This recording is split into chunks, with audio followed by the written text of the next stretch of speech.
মান সামা রমাদানা ঈমানা ওয়া ইহতিসাবান গফিরা লাহু মা তাকদ্দামা মিন যামবি। যে ব্যক্তি রমজান মাস পেয়েছে আর ঈমান এবং ইহতিসাব, ইহতিসাব কি? হিসাব করে করে, আসল শব্দ হিসাব, এখান থেকে ইহতিসাব, হিসাব করে করে জীবন চালানোর সিদ্ধান্ত নেবে। যেখানে পা ফেলবে দেখবে আল্লাহ রাসূলের এখানে সিদ্ধান্ত আছে কিনা।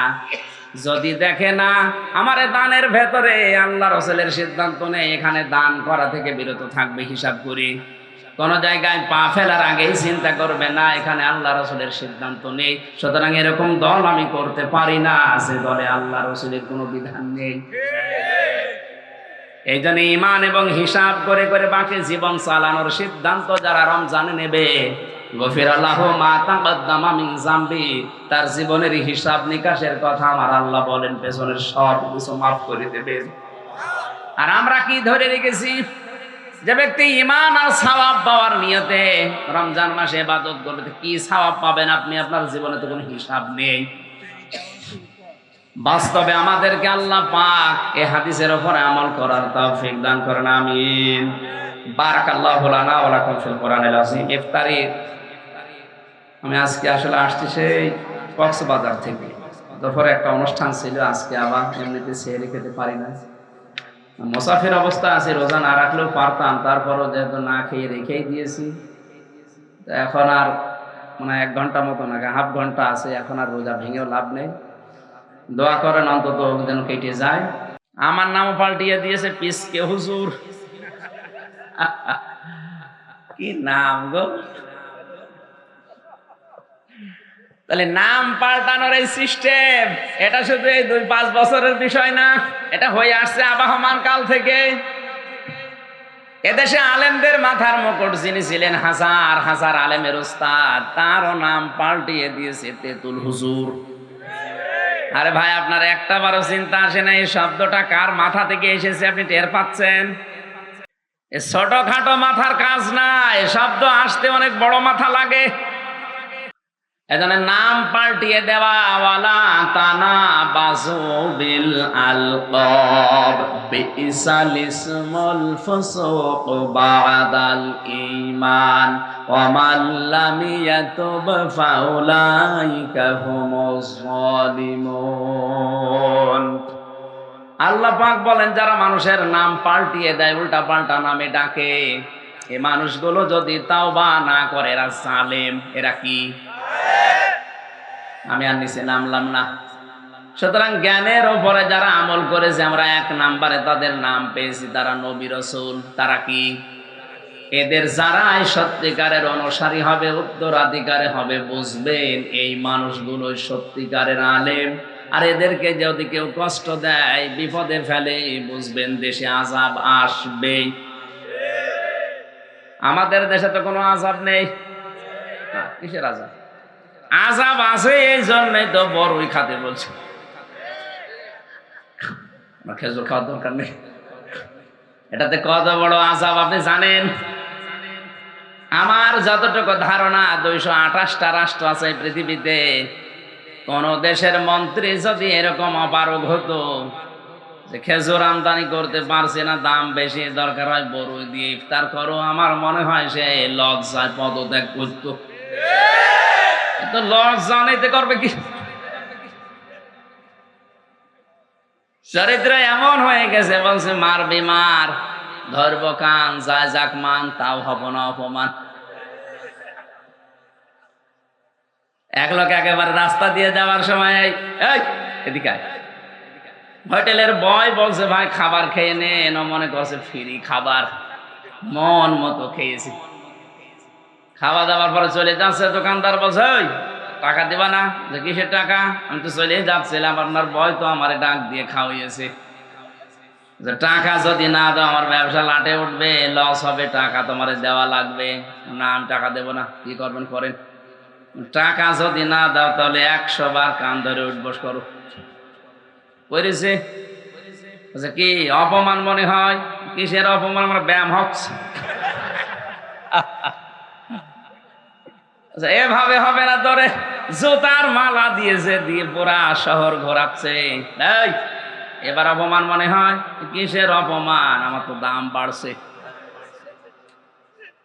পরিস্থিতি বাড়ছে, আপনি যা করবেন করেন, আমি টাকা দিতে পারবো না। আমার এই ছোট্ট একটা নাটিকা থেকে আমার মনে হয় এদেশের অনেকের চরিত্র এখন এই মরিয়ে যাবে, তাও চেয়ার ছাড়বে না। অত জোরে বলার দরকার নেই ভাই, দিনকাল ভালো না, আস্তে আস্তে বল। আমি যে কথাটা শুরু করেছিলাম, তাহলে আলেম আল্লাহর দৃষ্টিতে তারা যে মানুষগুলো তাদের জ্ঞানের উপরে আমল করে। ইমাম ইবনে তাইমিয়া রহমতুল্লাহ আলাইহে তিনি আলেমের সংজ্ঞা দিতে গিয়ে 3টা শব্দ ব্যবহার করেছেন। আলেম বলা হয় ওই লোকটাকে যে আল্লাহর কালাম নিয়ে চিন্তা ভাবনা করে। ও বাংলার মুসলমানেরা বলেন তো, এদেশে আল্লাহর কোরআনের চিন্তা ভাবনা করা মানুষ বেশি না কম? নেই, কম মানে কি করে মানুষকে বাঁশ দেওয়া লাগবে এই চিন্তায় আছে। আমার মনে হয় এইসব চিন্তা বাদ দিয়ে দেশের আলেমরা যদি আজ একটু চিন্তা করতো, দেখি কোরআন থেকে নতুন কোনো তথ্য বের করা যায় কিনা, এদেশে আমরা সাধারণ মানুষ অনেক কিছু পেতাম। আর শিরক বেদাত দিয়ে দেশ ভরে যাচ্ছে, এখনো পর্যন্ত যদি টনক না নড়ে, কালকেই বেদাত আপনার ঘরে ঢুকবে। দ্বিতীয় নম্বরে আলেম ওই লোকটা যে আল্লাহর ইবাদতে নিজেকে ব্রত করে। 3 নম্বরে আলেম ওই লোকটা যে লোকটা সমর্থ থাকার পরও আল্লাহর গুনার কাছ থেকে নিজেকে বিরত রাখে। সুযোগ সুবিধা সব পজিশন ঠিক আছে, কিন্তু আল্লাহর ভয়ে যারা নিজেকে বিরত রাখবে গুনার কাছ থেকে, এরা আল্লাহর কাছে আলেম। আলেমের সংজ্ঞা বললাম কয়টা? আল্লাহ আমাদেরকে এই সংজ্ঞা অনুযায়ী আলেম হওয়ার তৌফিক দাও, বলেন আমিন। দরুদ আর সালাম পড়ছে আমাদের নবী মুহাম্মদুর রাসূলুল্লাহ সাল্লাল্লাহু আলাইহি ওয়াসাল্লামের প্রতি। যারা আনিত আদর্শ পেয়ে আমরা খুশি না বেজার? না, এখানে কয়জন বললেন নবীর আদর্শ পেয়ে আমরা খুশি না বেজার? এখানে যারা আমরা আছি, আমরা জানি অজু করলে অজু ভেঙে যায় 7টা কারণে, নামাজ পড়লে নামাজ ভেঙে যায় 19টা কারণে, না জানেন না? রোজা রাখলে রোজা ভেঙে যায়, হজ করলেও হজ ভেঙে যায়, যাকাত দিলেও যাকাতও ভেঙে যায়, আমল করলে আমলও ভেঙে যায়। পৃথিবীর প্রতিটি জিনিস ভেঙে নষ্ট হয়ে যাওয়ার কিছু না কিছু কারণ আছে হাদিসে কোরআনে। ঈমান যদি কেউ আনে, ঈমানও ভেঙে যায় 10টা কারণে। কয়টা? তার 4 নাম্বার কারণ ঈমান ভেঙে যায় ওই মানুষের যার কাছে বিশ্ব নবী বাদ দিয়ে অন্য কেউ আদর্শ উত্তম হয়ে দাঁড়িয়েছে। বাংলার মুসলমানের আবার নিজের দিকে তাকিয়ে বলেন তো, এদেশের 100 জনের 85 জন আল্লাহর নবীকে আদর্শ হিসাবে মানে না। এটা আমি বানালাম। জানুয়ারি মাসে জরিপ বের হয়, আপনি খোঁজ করে দেখবেন। এদেশের 100 জনের মাত্র 15 জন মনে প্রাণে বিশ্ব নবীকে একমাত্র আদর্শ মানে, আর বাকি 85 জন আছে তা না নাই। 7টা কারণে অজু ভেঙে গেলে আপনার ওই অজু দিয়ে যেমন নামাজ হয় না, 10টা কারণে ঈমান ভেঙে যায়, ওই ঈমান দিয়ে জান্নাতে যাওয়া যাবে না। আমি 10টা না বলে একটা বলেছি মাত্র, 4 নাম্বারটা, যে মানুষের এই পৃথিবীতে বিশ্ব নবী বাদ দিয়ে অন্য কারো আদর্শ ভালো লাগে, বুঝবেন তার ঈমান ভেঙে গেছে। আমি নাম নিলাম না, এদেশে আছে না নেই? আছে মানে আমরাই আছে মানে। সূরা মায়েদা থেকে 55 নাম্বার একটা আয়াত পড়েছি। তাফসীরুল কোরআন মাহফিল লিখে দিয়েছেন, এজন্য তাফসীর আকারে কথা বলবো ইনশাআল্লাহ। জবান খুলে কোরআনের এই সোনালী আয়াত একবার যাদের মুখস্থ আছে পড়েন আমার সাথে। আউযু বিল্লাহি মিনাশ শাইতানির রাজিম। বিসমিল্লাহির রহমানির রহিম।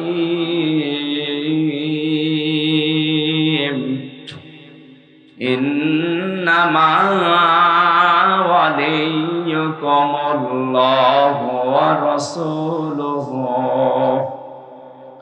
আমি তো তেলাওয়াত করেছি সূরা বাকারার 201 নাম্বার আয়াত। ওয়ামিনহুম মা ইয়াকুলু রব্বানা আতিনা ফিদ দুনিয়া হাসানা। এই আয়াতটা আমার জন্মের পর থেকে আমরা মোনাজাতে পড়ি। কাবা শরীফ তাওয়াফ করতে গিয়ে দেখি রুকনে ইয়ামিনী থেকে হজরে আসওয়াদ এই জায়গাটা মানুষ পার হচ্ছে আর এই আয়াতটা পড়ছে। আমি ওই সময় বুঝি না, সে 16 সালের শেষের দিকে এত মানুষে আয়াতটা কেন পড়ে। সারা বাংলাদেশের বিভিন্ন জেলাতে নামাজ পড়লে দেখি সালাম ফিরিয়ে আল্লাহুম্মা আমিন রব্বানা আতিনা ফিদ দুনিয়া হাসানা। কি বলেন আপনি এর ভেতরে? কোনদিন চিন্তা ভাবনা আসে না যে আমি কি বললাম। সারা জীবন তো বলে যাচ্ছি রব্বানা আতিনা ফিদ দুনিয়া হাসানা। কি এটা? একটা বারের জন্য যদি বুঝতেন যে আল্লাহ হাসানার ভেতরে কি দিতে চেয়েছেন, আপনি পাওয়ার জন্য পাগল হয়ে। কারণ এটা কাবা শরীফে এসে আমি হুড়োহুড়ি করতে দেখেছি মানুষকে, সবার মুখে আয়াত রব্বানা আতিনা ফিদ দুনিয়া হাসানা। হে আল্লাহ, তুমি আমাদেরকে দুনিয়ার হাসানা দাও। কোন জায়গায়? হাসানার জায়গায় জের দিলে হয়ে যায় হাসিনা। কি? রব্বানা আতিনা ফিদ দুনিয়া হাসিনা। আল্লাহ বলছে যা দিয়ে দিলাম। এই জন্য 15 বছর আমরা পেয়েছি। অবশ্য আলহামদুলিল্লাহ। না না, হাসিনা মানে সুন্দরী আর হাসানা মানে কল্যাণ। আপনি আল্লাহর কাছে হাসিনা চাননি, চেয়েছেন হাসানা। কি চেয়েছেন? রব্বানা, হে আমাদের প্রতিপালক, আতিনা, আমাদেরকে দেন, দান করেন, ফিদ দুনিয়া হাসানা, দুনিয়ার হাসানা, কল্যাণ, শান্তি, স্বস্তি, নিরাপত্তা। 99টা অর্থ আছে হাসানার। এবার আসেন আমরা একটা একটা করে তাফসিরে মিলাই। মানুষ যখন বলে আল্লাহ আমাকে দুনিয়ার হাসানা দাও, কোরআনে আমার আল্লাহ বলেন দুনিয়ার হাসানা 10টা। কয়টা? আপনি যদি দোয়া করার পরে এই 10টা জিনিস দুনিয়ার জীবনে পেয়ে যান, বুঝবেন আপনার দোয়া কবুল হয়ে গেছে। আর সারা জীবন দোয়া করিয়ে যাচ্ছেন, এই 10টার একটাও পাননি, আপনি বিশ্বাস করতে পারেন আপনার দোয়া মাঠে মারা যাচ্ছে। কথা বলেন না কেন? এই যে বামে মাঠ না, এই মাঠে মারা যাচ্ছে, দোয়া কবুল হচ্ছে না। অফিল আখিরাতি হাসানা, আল্লাহ আখিরাতের হাসানা দাও। আল্লাহ বলেন আখিরাতের হাসানা 5টা। কয়টা? অকিনা আযাবান নার, জাহান্নাম থেকে আমাদের বাঁচাও। আল্লাহ পাক এই কোরআনে বলেন জাহান্নাম থেকে বাঁচার উপায় একটা। এদিকে 10, এদিকে 5, এ মাঝখানে 1, সব মিলে 16। কত? এতটুকু আয়াতে আল্লাহ 16টা জিনিস দুনিয়া আখিরাতে দিয়ে রেখেছেন। এবার আমরা বের করছি। আল্লাহর কাছে যখন মানুষ বলে দুনিয়ার হাসানা দাও, আল্লাহ বলেছেন দুনিয়ার হাসানা 8টা। কয়টা? বলেন জোরে বলেন। 1 নম্বরে দুনিয়ার হাসানা কোরআনে কারিম পাওয়া। আপনি বলতে পারেন কোরআন আমি পেয়েছি, আপনি চলেন আমার ঘরে এখনো আছে। না, কোরআন কারা পেয়েছে? মানুষের দলিল আল্লাহ দিয়েছেন সূরা বাকারার 121 নম্বর আয়াতে, 1 নম্বর পারা 18 নম্বর পৃষ্ঠা 4 নম্বর লাইনে আছে আল্লাযীনা আতাইনাহুমুল কিতাবা ইয়াতলুনাহু হাক্কা তিলাওয়াতি। আমি আল্লাহ যাদের কোরআন দিয়েছি তারা এর হক আদায় করে, তেলাওয়াত করে। কি আদায় করে? বলেন বলেন। ডাক্তার জাকির নায়েকের যে 13 খণ্ড লেকচার পাওয়া যেত আগে, পড়াটা একবার ভার্সিটিতে থাকাকালীন পড়ে দিয়ে গেছিলাম। এই যে ইয়াতলুনাহু হাক্কা তিলাওয়াতির ব্যাখ্যা করতে গিয়ে উনি 4টা জিনিস নিয়ে এসেছেন। কেউ যদি বলে আমি পড়তে চাই, যে কোনো বিষয় পড়তে হলে 4টা হক লাগে ওই পড়ার। কয়টা? যে কোনো বই যদি পড়েন, যে কোনো বিষয় পড়তে হলে আপনাকে এটা শুদ্ধ করে পড়া লাগবে, না অর্থ পাল্টিয়ে যাবে। কথা বুঝতেছেন? দ্বিতীয় নম্বরে ওটা আপনাকে বোঝা লাগবে। কুষ্টিয়ার ভার্সিটিতে থাকাকালীন কুষ্টিয়ায় একটা ছেলে আমার কাছে পড়তো, ছোট, ওরে আমি পড়াতাম সকালে, যে আমাদের ছোট নদী চলে বাঁকে বাঁকে। আমার কাছে একদিন বলছে হুজুর দাঁড়ান, আমাদের ময়াকার দয়কার র 4টা অক্ষর লাগে লিখতে, 3টা হলে হবে না কেন? আমি জানি না। না, আমি আপনার কাছে পড়বো না। আপনি যদি আমাদের লিখতে 4টা অক্ষর লাগে, কেন 3টা হলে হবে না? আপনি বলতে পারছেন না আমি এ পড়া পড়বো না, আগে বলেন কেন লাগে, এরপরে আমাদের ছোট নদী বলবো, তাছাড়া বলবো না। অথচ এখনো দুধ ছাড়েনি। এতটুকু বাচ্চা যদি এক লাইনের প্রথম শব্দ পড়ার পরে দ্বিতীয় শব্দে যেতে না চায়, কি হয়েছে আপনার? বুড়ো হয়ে গেলেন, আজ পর্যন্ত কোরআনে কারীম অনেকে পড়তে পারে, কিন্তু আল্লাহ যে কি বলতে চায় বোঝে না, এরকম মানুষ নেই?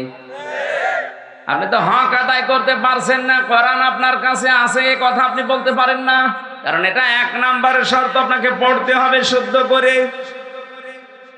আমি আল কোরআন রিসার্চ ফাউন্ডেশনের সদস্য ছিলাম, ওই সময় জরিপ পেয়েছিলাম এই দেশে 100 জনের 95 জন কোরআন শরীফ শুদ্ধ করে পড়তে পারে না। এই রিপোর্ট খুব ভালো রিপোর্ট।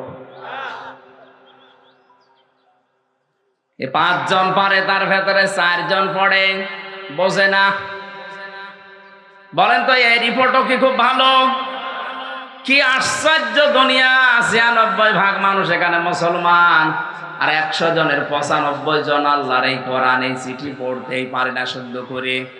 ওই যে মানুষ মরে গেলে দেখি পাশে বসে পড়ে, ও যে কি পড়ে, নতুন জিবরাইল মনে হয় নাজিল করছে, আন্দাজে সুর করেছে, টান দিতে আছে যতক্ষণ শরীরে দম আছে।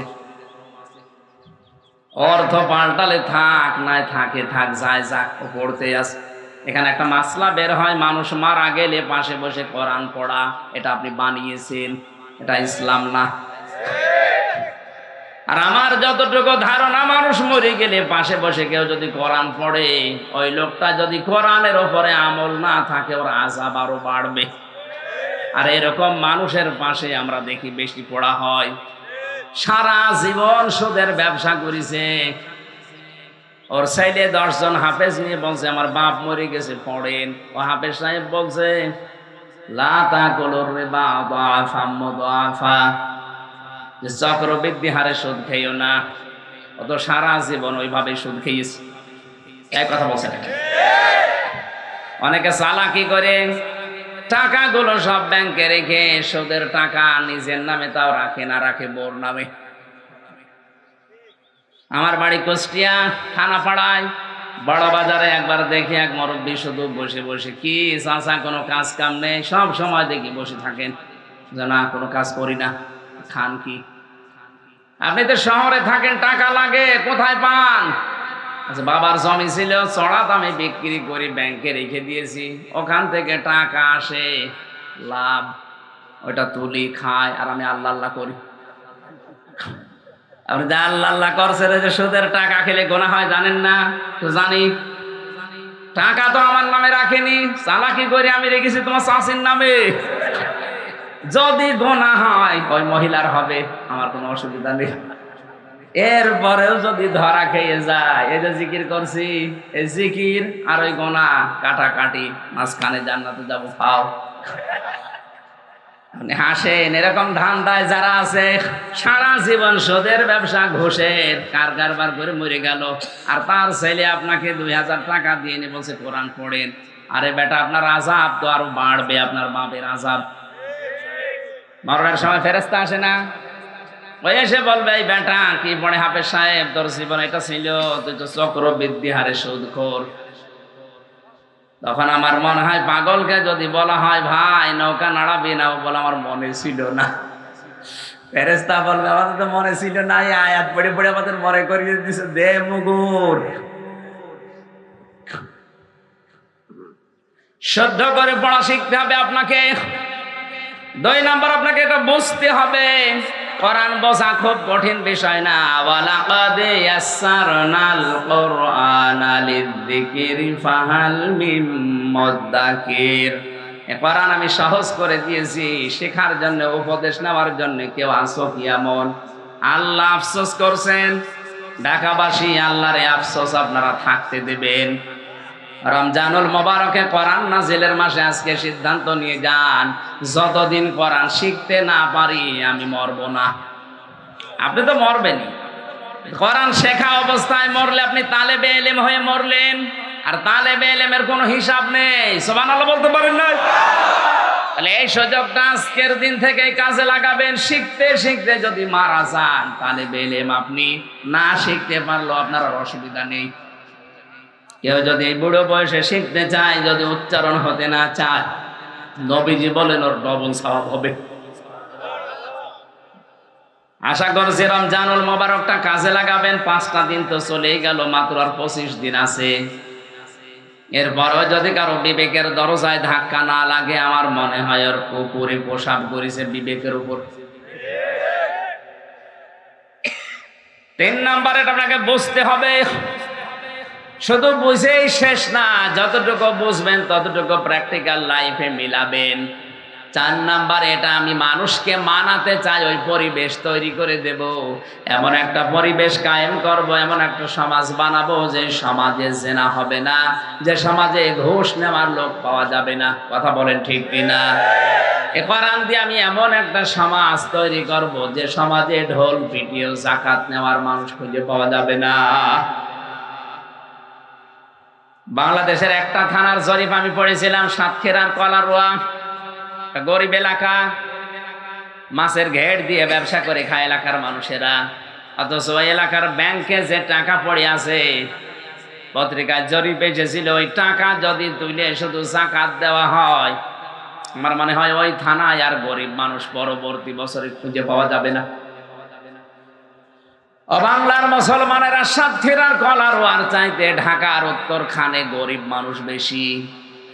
বলেন, এখানেও ব্যাংকে যে টাকা পড়ে আছে, সরকারের দায়িত্ব সারা বাংলাদেশের শুধু ব্যাংকের যাদের টাকা পড়ে আছে, টাকার কোনো কাজ নেই, ওই টাকার যদি যাকাত আদায় করে সঠিকভাবে বন্টন করা হয়, 3 বছরের ভেতরে এই দেশ দারিদ্র্যমুক্ত হয়ে যাবে। কারণ আল্লাহর বিধান মানতে গেলেই বরকত আসবে। কথা বলেন না কেন? আল্লাহর এই বিধান বাদ দিয়ে যখন সুদের কাজ কারবার চালু করেছে, আল্লাহ বরকত তুলে নিয়েছে, তখন অভাব দেখা দিয়েছে। এজন্য আমাদের উচিত হচ্ছে কোরআন যেন মানুষ মানতে পারে সেই পরিবেশ তৈরি করে দেওয়া। আমি বলছি কোরআন আমি পেয়েছি, কই আমি তো দেখলাম না। কোরআন শুধু ঘরে আছে, আমরা কোরআন এখনো পাইনি। 2 নাম্বারে, কোরআন পেলেই হবে না, দুনিয়ার হাসানা আল্লাহ পাক বলেন কোরআনের হেদায়াত পাওয়া। বাংলাদেশে 100 জনের আমার মনে হয় 98 জন এখন কোরআনের হেদায়েত থেকে বঞ্চিত। মনে মনে করতে পারেন, কই আমি তো পেয়েছি। কে বলিস আপনি কোরআনের হেদায়েত পেয়েছেন? কোরআনের হেদায়েত পাইনি এই যে নরসিংদীর গিরিশচন্দ্র সেন, এ বেটা হিন্দু মানুষ, আমাদের চাইতে কোরআন পড়েছিল বেশি, বুঝেছিল বেশি, লিখেছিল বেশি, ও তাফসীরও লিখেছে, কিন্তু কোরআন থেকে হেদায়েত পায়নি, কারণ ওর মন ছিল না। কি ছিল না? বলেন বলেন। আপনার যদি আজকের আলোচনা থেকে মন তৈরি না হয়, কিছু মানুষ দেখলাম হেঁটে হেঁটে কয়েকজন চলে যাচ্ছে, আমি জানি ওর ঘা লেগেছে। আরে ভাই, কোরআন শরীফ যদি কারো মনের পরিবর্তন ঘটাতে না পারে, ও যেন বিশ্বাস করে নেয় ও জাহান্নামের জন্য তৈরি হয়েছে। এই কথাটা আমি বানালাম। এতে তিরমিজি শরীফের হাদিস, মানিত্তাবাআল হুদা বিগাইরিল কোরআন আদাল্লাহুল্লাহ। এখানে যারা গ্রামার বোঝে জিজ্ঞাসা করেন তো শব্দটার ওজন কত? আদাল্লা ইউদিল্লু বাবে ইফআল। যদি নবী দল্লা শব্দ দিতেন, দল্লা ইয়াদিল্লু, তাহলে বাংলা অর্থ আসতো আপনি নিজেই নিজেকে গোমরা বানিয়ে ফেলেছেন। কিন্তু আদাল্লা শব্দের বাংলা অর্থ হবে, যখনই বাবে ইফআল থেকে কোনো শব্দ আসবে, বাংলা অর্থ দাঁড়াবে আপনি হয়তো ভালো হওয়ার নিয়তে কোনো জায়গায় গিয়েছিলেন, কিন্তু কোরআন সেখানে ছিল না। এজন্য আল্লাহ নিজে দায়িত্ব নিয়ে আপনাকে গোমরা বানিয়ে দেবে। এই হাদিসের বাস্তব প্রমাণ আজ বাংলাদেশ। এই কথা বলা লাগবে। কথা বললে বলে হুজুর পীরের বিরুদ্ধে বলেন না। আমি পীরের বিরুদ্ধে এমনি বলছি না। 48,000 পীর, আপনি একটা দরবার দেখান যেখানে গেলে কোরআনের কর্মসূচি পাওয়া যায়, দেখা, আমি যাব। একটাও নেই। চট্টগ্রামের মরহুম আব্দুল জব্বার ছিল, এখন আস্তে আস্তে নষ্ট হয়ে যাচ্ছে। আগেকার জামানার পীরদের জীবনী পড়েছি, ভার্সিটিতে থাকাকালীন দেখতাম ওদের কাছে মানুষ গেলে কোরআন তুলে দিতই, নাও এটা পড়লে তুমি আল্লাহকে পেয়ে যাবে। আর এখন 48,000 দরবারের একটা দরবারে এগুলো নেই। ওদের ছেলে মেয়েরা এখন দায়িত্বে আছে, ওখানে গেলে এখন আর কোরআন দেয় না, এখন দিয়ে দেয় হু হু যা। এই কথা বলা লাগবে। জিকিরের নাম নেই, এমন এমন সিস্টেম চালু করে দিয়েছে, ও কলব থাকলেও থাকে, না থাকলেও থাকে। কেউ আবার আল্লাহর পাশাপাশি বাবার নামে জিকির আরম্ভ করেছে, ইয়া আলী বাবা, শাহ আলী বাবা, দয়াল বাবা, খাজা বাবা। যারা আল্লাহর নামের পাশাপাশি অন্য কাউকে ডাকবেন তাদের শাস্তি হবে ডবল। সূরা ফুরকান 19 নাম্বার পারা 4 নাম্বার পৃষ্ঠা 13 নাম্বার লাইনে আছে। যারা আল্লাহর পাশাপাশি অন্য কাউকে ডাকেন, সাবধান। এত বাংলায় কথা বলেও যদি আপনি না বোঝার ভান করে থাকেন, কবে আপনার হুঁশ ফিরবে? আল্লাহকে ডাকে, ডাকে না তা না, তার পাশাপাশি অন্য কাউকে যারা ডাকে তাদের শাস্তি হবে কয়টা? ডবল। ইউদাআফু লাহুল আযাব ইয়াউমাল কিয়ামাতি ওয়া ইয়াখলুদ ফীহি মুহানা। আমরা যেন এই ভুল কাজটা বাংলাদেশে না করি, বুঝে শুনে, কেউ না বুঝে করেছেন সেটা আলাদা, ওটা মাফ হয়ে যাবে। কিন্তু এখন জানার পরে যেন আল্লাহর পাশাপাশি অন্য কাউকে আপনি ডাকবেন না, এমনকি রাসূলুল্লাহকেও জিকির করা জায়েজ নেই। কেউ যদি বলে ইয়া রাসূলুল্লাহ, ইয়া রাসূলুল্লাহ, হারাম। জিকির হবে শুধু কার নামে? রাসূলের নামে হবে দরুদ। রাসূলের নামে কি?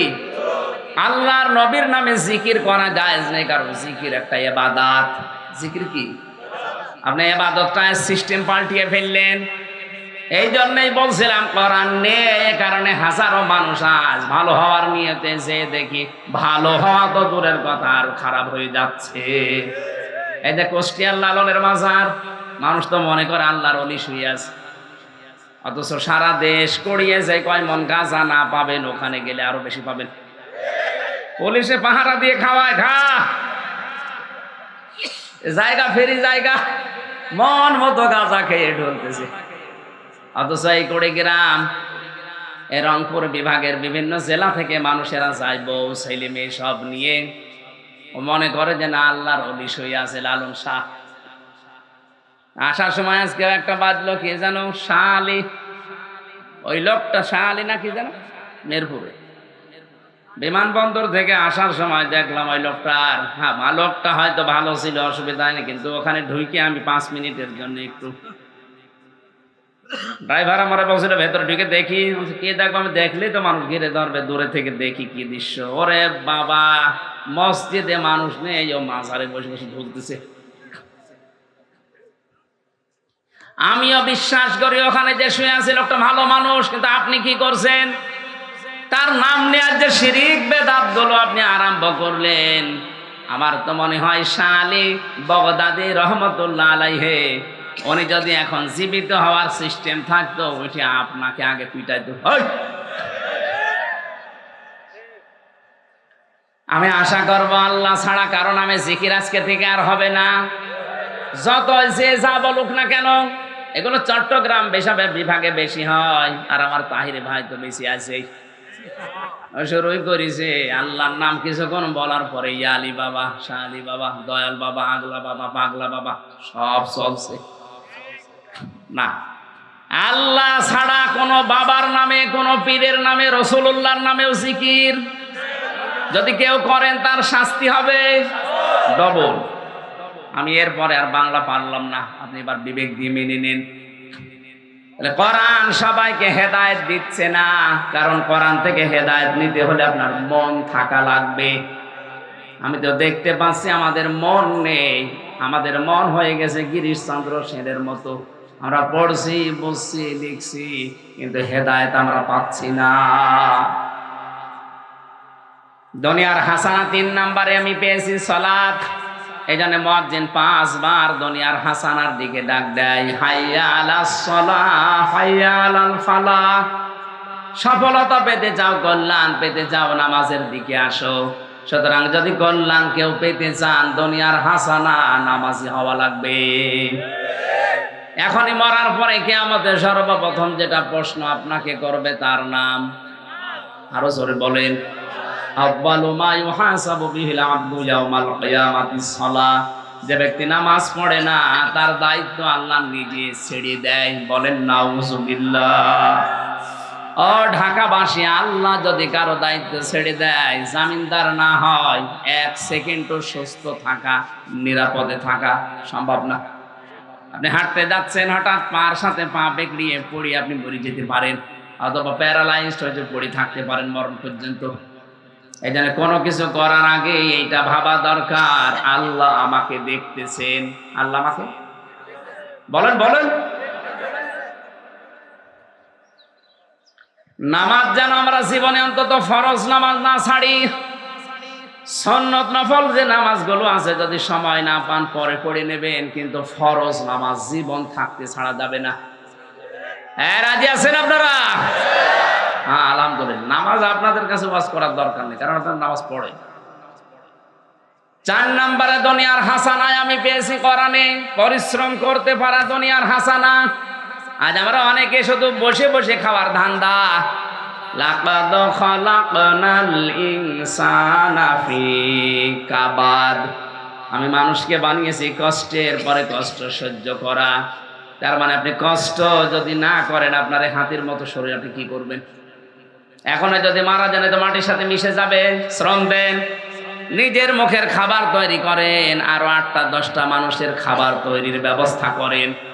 আপনাকে আল্লাহ বানিয়েছে এই দুনিয়ায় শ্রম দেওয়ার জন্যে। এমনকি আল্লাহর কাছে কেউ পৌঁছাতে হলে কাদহাং ফামলাকি, কেউ যদি আল্লাহর কাছে পৌঁছাতে চায় তারও শ্রম দেওয়া লাগবে, কঠোর শ্রম। আজ আমাদের 18 কোটি হাত, 18 কোটি মানুষের 36 কোটি হাত যদি আমরা কাজের হাত বানিয়ে ফেলতে পারতাম, আল্লাহর কসম এই দুনিয়াতে আমাদের আমেরিকা, জাপান, চীন, রাশিয়া, ভারত এদের কাছে হাত পেতে থাকা লাগতো না। এমন একটা গেড়া করে পড়ে আছে, আপনি হয়তো বাস্তবতা বুঝছেন না, ভেতরে যারা দায়িত্বে আছে তারা টের পাচ্ছে। এমন একটা ঝামেলা এ দেশটা আছে, এদিকে আছে আমেরিকা আর এদিকে আছে চীন আর রাশিয়া। কোন দিকে যাবেন আপনি? যেদিকে যাবেন সেদিকে মরবেন। আল্লাহ এই বিশাল যে ষড়যন্ত্র চলছে আন্তর্জাতিক, একটা আমেরিকা আর এদিকে চীন আর ভারত আর রাশিয়া, এই কবল থেকে যদি আল্লাহ না বাঁচায়, আমাদের এই ইমানে বাঁচা সম্ভব না। আপনি কয়েকজন খালি মাথা নাড়িয়েছেন, ঠিক ঠিক, এখনো বাস্তবতা বোঝেননি কি অবস্থায় আছি আমরা। আজ ফিলিস্তিনের পক্ষে কথা বললে বাংলাদেশ সরকার খুশি হয়, আমেরিকা নারাজ হয়। এই কথা বলছেন এখানে। ফিলিস্তিনের পক্ষে কথা বললে রাশিয়া আর চীন খুশি হয়, ওরা কি মুসলমান যে খুশি হয়ে যাচ্ছে? কোরআনে কারীম জানিয়েছে, ওয়ালান তারদান কাল ইয়াহুদ ওয়ালান নাসারা হাত্তা তাত্তাবিআ মিল্লাতাহুম। হে নবী, কখনো আপনি ইহুদি খ্রিস্টানদের খুশি করতে পারবেন না যতক্ষণ তাদের ধর্ম আপনি মেনে না নেবেন। তা আপনি কি তাদের ধর্ম মেনে নিয়েছেন যে তারা এদের পক্ষে দাঁড়ালে খুশি হচ্ছে? আপনি টের পাচ্ছেন কি? এর ভেতরে আন্তর্জাতিক রাজনীতি চলছে, অথচ এরাই ধরে ধরে মুসলমানদেরকে ওই ঘরে মারে। কথা বলে না কেন? এরাই ধরে রাশিয়ায় মুসলমানদেরকে মারে। আর আজকে আজ ফিলিস্তিনে সমস্যা মুসলমানদের, এদিকে কথা বললে আমেরিকা রাগ করছে। শ্রম দেওয়া শেখেন। আজ বাইরের দেশে টাকাগুলো প্রচার না করে, বেগম পাড়া না বানিয়ে যদি এই দেশে এই টাকাগুলো কর্মসংস্থানের জন্য আপনি ব্যয় করতেন, দেশ আর হাত পাতা লাগতো না। দায়িত্বে যারা আছেন সরকার প্রধান থেকে, তাদেরকে বলবো আমরা এই বেগম পাড়ার নামে যত টাকা পাচার হয়েছে, পেছনে লাথি দিয়ে টাকাগুলো নিয়ে আসেন। সে যেই হোক, এদেশে কর্মসংস্থান তৈরি করেন।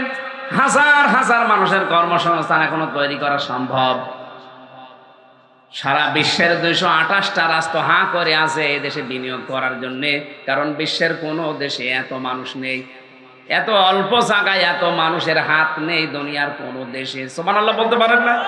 এই হাতগুলো যদি ভিক্ষুকের হাত না হয়ে কর্মঠ হাত হয়ে যায়, আমার আল্লাহ নিজে বরকত দেবেন, কারণ দুনিয়ার হাসানা রেখেছেন কর্মের ভেতরে। পৃথিবীর কোন নবীর জীবনে আমি পাইনি যে বসে বসে খেয়েছে, আমি পাইনি। প্রত্যেকটা নবী ছিল কর্মঠ। প্রতিটি নবী কাজ করে খেত। আদম নবী চাষ করে খেত, দাউদ নবী লোহা পিটিয়ে সোজা করে খেত, কামার ছিল। আমাদের নবী মুহাম্মদুর রাসূলুল্লাহ ব্যবসা করে খেত। এই কথা বলছেন না? সুতরাং আমাদের কাজ করা, পরিশ্রম করতে পারা, আপনি যদি শ্রম দিতে পারেন বুঝবেন আপনি দুনিয়ার হাসানা পেয়েছেন। আজ আমাদের শরীরের শ্রম নেই, মেধার শ্রম নেই, লেখনির শ্রম নেই। হ্যাঁ আছে, সব ইসলামের বিপক্ষে। শ্রম দিচ্ছে না বা আমার রামরা, তা না, ওদের শ্রম আছে। ওদের ভাষার কথাগুলো তাকান, ওদের ভাষার শ্রম আছে, ওদের লেখনির শ্রম আছে, ওদের মেধার শ্রম আছে, ওদের ছেলে মেয়েদেরকে দিয়ে ওরা শ্রম দিচ্ছে। ওদের একটা উদ্দেশ্য, কুল হাল নুনাব্বিকুম বিল আখসারিনা আমালা আল্লাযীনা দাল্লা সা'য়ুহুম ফিল হায়াতিদ দুনিয়া ইলা আখিরি আয়া। আল্লাহ পাক বলেন, আমি কি তোমাদের বলে দেব দুনিয়ায় কাজের দিক থেকে সবচাইতে বড় ক্ষতিগ্রস্ত কোন লোকটা? আমি আল্লাহর ভাষায় ওই লোকটাই ক্ষতিগ্রস্ত যারা দুনিয়ায় টিকে থাকার জন্য সবকিছু করে। আজরা আমার বাম যাই কয়টা আছে, আল্লাহ পরকালের চিন্তা যাদের নেই, ওরা শ্রম দিচ্ছে না তা না, ওদের মেধা, ওদের শ্রম, ওদের লেখনী, ওদের পড়াশোনা আপনি খবর রাখেন না। তাই এক একটা বাম আর রাম যে পড়াশোনা করে আপনি পাগল হয়ে যাবেন। ওদের মেধার যে শ্রম, আমার কুষ্টিয়ার যে লোকটা আমি নাম নিলাম না, ওর শ্রম দুনিয়ায় কম নেই। ওর মেধার শ্রম, পড়াশোনার শ্রম, লেখনের শ্রম, ওর শয়তানি শ্রম, অনেক কিছু আছে, কিন্তু সবগুলো আল্লাহ রসুল আর ইসলামের বিপক্ষে। কয়েকদিন আগে শুধু একটা ভালো কথা বলেছি, আমি খেজুর খাবো, তুমি একটা কথা ভালো বলেছে। তা ভাষাটা দেখেছেন, আমি বড়ই খাবো আর তুই।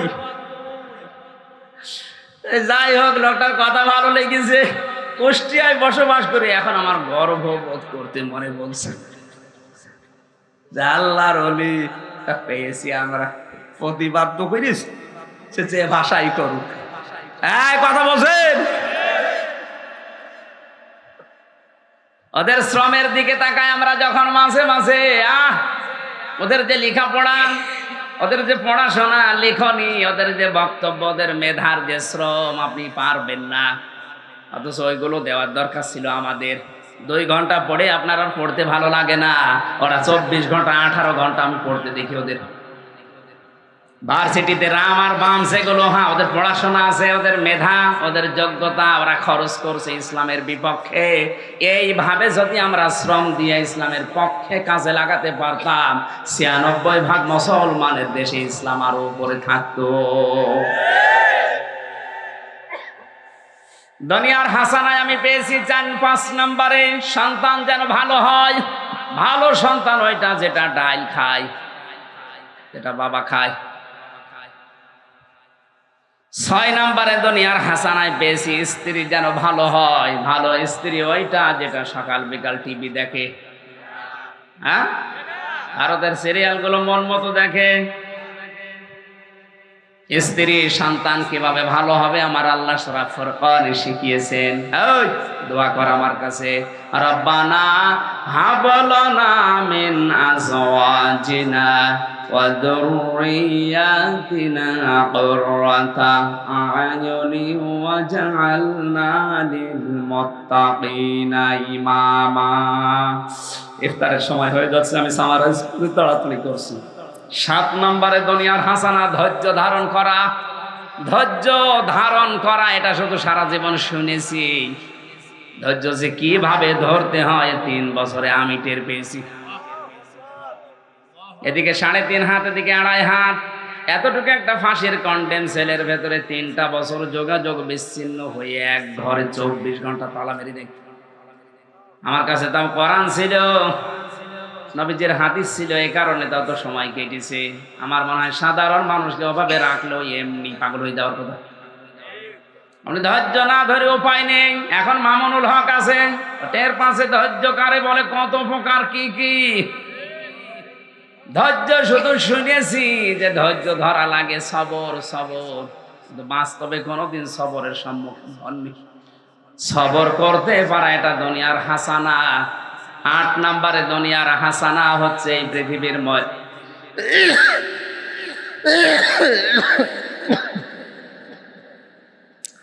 সুবহানাল্লাহ।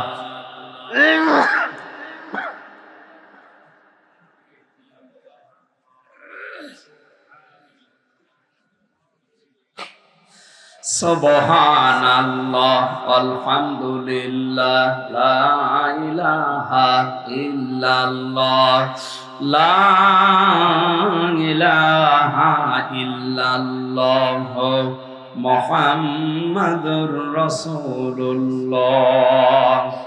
8 নম্বরে দুনিয়ার হাসানা কোরআনের সমাজ পাওয়া। আমরা পাইনি কোরআনের সমাজ। কোরআনের সমাজ বলা হয় ওই সমাজকে যে সমাজে কোরআনের 500 আইন থাকে। কয়টা? দুর্ভাগ্যজনক হলো সত্য 96% মুসলমান আমরা এই দেশে একটা আইনও এ দেশে নেই। কত আইন থাকা লাগে? একটাও নেই। তো দুনিয়ার হাসানা কি পেলেন আপনি? দুনিয়ার হাসানা ওখানে থাকে যেখানে চুরি নেই, ডাকাতি নেই। সৌদি আরবে আছে 100 ভাগ নেই, 70 ভাগ আছে ইসলাম, বাকি 30 ভাগ ওরা উল্টো পাল্টা চলছে রাজতন্ত্রের নাম নিয়ে। যেহেতু রাজতন্ত্র ইসলামে জায়েজ নেই, এই কারণে আমি ওদিকে গেলাম না। বাকি 70 ভাগও থাকার কারণে যতটুকু শান্তি আপনার চোখ জুড়িয়ে যাবে। ওখানে একটা মোবাইল দেখেছিলাম, কেউ নিচ্ছে না। চিন্তা করলাম কেউ নেয় না। হারানো জিনিস যেখানে জমা দেওয়া জায়গায় নিয়ে গিয়ে জমা দিলাম, কেউ নিচ্ছে না। আমার ওনার ভাষা দিয়ে বলছে কেন নেয় না আপনি জানেন? এখানে যদি চোর ধরা পড়ে তাহলে হাত কেটে দেবে। এটা একটা বিধান। কয়টা? এরকম 500 আইন আল্লাহ কোরআনে দিয়েছেন। ওটা যদি সমাজে থাকে এই সমাজটা মিনি জান্নাত হয়ে যাবে। 9 নম্বরে দুনিয়ার হাসানা সুখ। 10 নম্বরে শান্তি। সুখ বলা হয় 3টা জিনিসকে, শান্তি বলা হয় 4টা জিনিসকে। আমি এবার হাসানায় যাচ্ছি আখেরাতের। নবীজি বলেন আখেরাতের হাসানা কেউ যদি পেতে চায় 5টা জিনিস সে যেন পায়। 1 নম্বরে তার মরণ যেন ভালো হয়। ভালো মরণ ওইটা যেটা গলায় দড়ি দিয়ে হয়, বিষ খেয়ে হয়। কোনটা? শাহাদাতের মরণ। এ মরণে কোনো হিসাব নেই, জবাব নেই, বিনা হিসাবে জান্নাতি। 2 নম্বরে আখেরাতের হাসানায় বেশি কবর যেন ভালো হয়। ভালো কবর ওইটা যেটা পাকা করা হয়। ঢাকাবাসী, কোন কারণে আপনি মাজার বানিয়েছেন? হযরত ওসমানের মতো জিন্নর আইন পড়ে আছে জান্নাতের সার্টিফিকেট পাওয়া মানুষ, অথচ তার কবরে একটা পাথর দেওয়া শুধু বোঝা যাচ্ছে না কবর কিনা। আরে দেশে গরু ছাগল মরে যায়, কবর 3 তলা হয়। বলেন কোন কারণে মাজার বানিয়েছেন? এগুলো সম্মান না, এগুলো ওদের অসম্মান করা। সব ভেঙ্গে গড়িয়ে দেন মাজার। 3 নম্বরে আখেরাতের হাসানা, হাসর যেন ভালো হয়। ভালো হাসর হবে 4 প্রকার মানুষের সাথে হলে। নবী, সিদ্দিক, শহীদ আর সালিহিনদের সাথে। এদের জীবনীগুলো পড়ে নিজেদের সাথে মিলাবেন। 4 নম্বরে ডান হাতে যেমন আমলনামা পাওয়া যায়। 5 নম্বরে হাউজে কাউসারের পানি যেন নবীর হাতে পাওয়া যায়। জোরে বলেন আমিন। অকিনা আযাবান নার, আল্লাহ জাহান্নাম থেকে আমাকে বাঁচাও। আল্লাহ বলেন জাহান্নাম থেকে বাঁচার উপায় একটা, সেটা হচ্ছে ইসলাম কায়েম করার জন্য চেষ্টা করা। কেউ যদি ইসলামী আন্দোলন করে, একামতে দিনের দায়িত্ব পালন করে, ইসলাম কায়েম যদি না হয়, এই দায়িত্ব পালন করার কারণে আল্লাহ বলে জাহান্নামে অন্তত দেবে না। এইটা আমি বানালাম। সূরা সফের 10 নম্বর আয়াতে আল্লাহ দলিল দিয়েছেন, হালাদুল্লাকুম আলা তিজারা তুনজিকুম মিন আযাবিন আলীম। এমন একটা ব্যবসার কথা বলবো যেটা করলে জাহান্নামে যাওয়া লাগবে না। ওই ব্যবসা হচ্ছে আল্লাহ রাসূলকে বিশ্বাস করে জান আর মাল দিয়ে তার রাস্তায় জিহাদ করা, তার বিধানকে জমিনে প্রয়োগ দেওয়ার, প্রতিষ্ঠা করার, আন্দোলন করার চেষ্টা করা। যালিকুম খায়রুল লাকুম ইন কুনতুম তা'লামুন। এইটাই ভালো কাজ যদি বুঝতে পারো। সুতরাং কেউ যদি দুনিয়ার ময়দানে কিয়ামতের দিনের দায়িত্ব পালন করে, দিন কায়েম করবা, আমি পীর সাহেব আছি ঠিক আছে, অসুবিধা নেই, কিন্তু আমার আসল টার্গেট থাকবে বাংলায় কি করে আল্লাহর জমিনে দিন কায়েম হয়। আমি তাবলীগ করব, অসুবিধা নেই, আমি জীবন চিল্লায় যান, কিন্তু টার্গেট থাকা লাগবে কি করে দেশে দিন কায়েম হয়। নামাজ কায়েম যেমন ফরজ, দিন কায়েমও। এটা করলে জাহান্নামে যাওয়া লাগে না। এই 16টা জিনিস আল্লাহ কোরআনের আয়াতের ভেতরে লুকিয়ে রেখেছেন আমাদের প্র্যাকটিক্যাল লাইফে, যেন আল্লাহ আমাদেরকে দান করেন, বলেন আমিন। মান সামা রমাদানা ঈমানা ওয়া ইহতিসাবান গফিরা লাহু মা তাকদ্দামা মিন যামবি। যে ব্যক্তি রমজান মাস পেয়েছে আর ঈমান এবং ইহতিসাব, ইহতিসাব কি? হিসাব করে করে, আসল শব্দ হিসাব, এখান থেকে ইহতিসাব। হিসাব করে করে জীবন চালানোর সিদ্ধান্ত নেবে। যেখানে পা ফেলবে দেখবে আল্লাহ রাসূলের এখানে সিদ্ধান্ত আছে কিনা। যদি দেখে না আমার দানের ভেতরে আল্লাহ রাসূলের সিদ্ধান্ত নেই, এখানে দান করা থেকে বিরত থাকবে হিসাব করে। কোন জায়গায় পা ফেলার আগেই চিন্তা করবে না এখানে আল্লাহ রাসূলের সিদ্ধান্ত নেই, সুতরাং এরকম দল আমি করতে পারি না যে দলে আল্লাহ রাসূলের কোনো বিধান নেই। এই জন্য ঈমান এবং হিসাব করে করে বাকি জীবন চালানোর সিদ্ধান্ত যারা রমজানে নেবে, গফিরা লাহু মা তাকদ্দামা মিন যামবি, তার জীবনের হিসাব নিকাশের কথা আমার আল্লাহ বলেন পেছনের সব কিছু মাফ করে দেবেন। আর আমরা কি ধরে রেখেছি? যে ব্যক্তি ঈমান আর সওয়াব পাওয়ার নিয়তে রমজান মাসে ইবাদত করবে, কি সওয়াব পাবেন আপনি? আপনার জীবনে তো কোনো হিসাব নেই। বাস্তবে আমাদেরকে আল্লাহ পাক এই হাদিসের উপরে আমল করার তৌফিক দান করেন, আমিন। বারাকাল্লাহু লানা ওয়া লাকুম ফিল কোরআনিল আযীম। ইফতারি আমি আজকে আসলে আসছি সেই কক্সবাজার থেকে। দুপুরে একটা অনুষ্ঠান ছিল, আজকে আবার এমনিতে সেহরি খেতে পারি না, মুসাফির অবস্থা আছে, রোজা না রাখলেও পারতাম, তারপরও যেহেতু না খেয়ে রেখেই দিয়েছি, তো এখন আর মানে 1 ঘন্টা মতো না, হাফ ঘন্টা আছে, এখন আর রোজা ভেঙেও লাভ নেই। দোয়া করেন অন্তত যেন কেটে যায়। আর কথা বলছে না, আমার আর শরীরও পারছে না। আগামীতে সময় পেলে ইনশাআল্লাহ রাতের বেলায় মাহফিল দিন, দিনের বেলায় তো এভাবে হয় না। আপনাদের ইফতারি অনুষ্ঠানের হয়তো আয়োজন করেছে যারা,